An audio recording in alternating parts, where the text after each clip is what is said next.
স্থানীয় সময় বুধবার আর্জেন্টিনার রাজধানী বুয়েনোস আইরেসের রাজপথে নেমে আসেন দেশটির বাসিন্দারা। এ সময় গাজাগামী ত্রাণবাহী ফ্লোটিলায় ইসরায়েলি নৌবাহিনীর হস্তক্ষেপের প্রতিবাদ জানান তারা। দাবি জানান ফ্লোটিলায় আটককৃতদের অবিলম্বে মুক্তির ঘেরাও করা হয় দেশটিতে অবস্থিত ইসরায়েলি দূতাবাসও।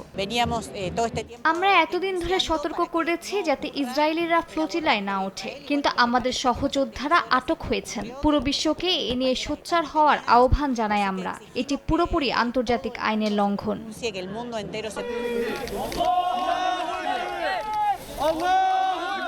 বিক্ষোভে উত্তাল তুরস্কের রাজধানী আঙ্কারা ও বৃহত্তম শহর ইস্তাম্বুল। স্থানীয় সময় বৃহস্পতিবার ইস্তাম্বুলের ইসরায়েলি কনসুলেটের সামনে জড়ো হয়ে ফিলিস্তিনি স্লোগান তুলে ইসরায়েলের আগ্রাসনের নিন্দা জানান আন্দোলনকারীরা। এদিন ইসলামী দেশগুলোকে দখলদারদের বিরুদ্ধে আরও কঠোর অবস্থান নেয়ার দাবি জানান তারা।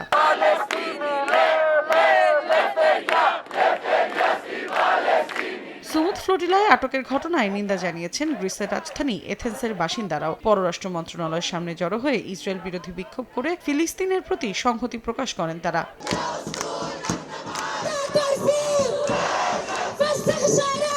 বিক্ষোভে উত্তাল উত্তর আফ্রিকার দেশ তিউনিসিয়াও।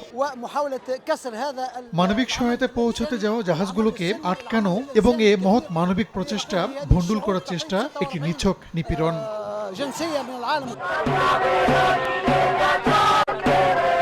ফ্লোটিলা আটকের খবর ছড়িয়ে পড়ায় ইতালির রাজধানী রোমের রাস্তায় নামেন আন্দোলনকারীরা। যান চলাচল বন্ধ করে দ্রুত সময়ের মধ্যে আটককৃতদের মুক্তির দাবি জানান তারা। এছাড়া বিশ্বের বিভিন্ন দেশে প্রতিবাদ বিক্ষোভ হয়েছে।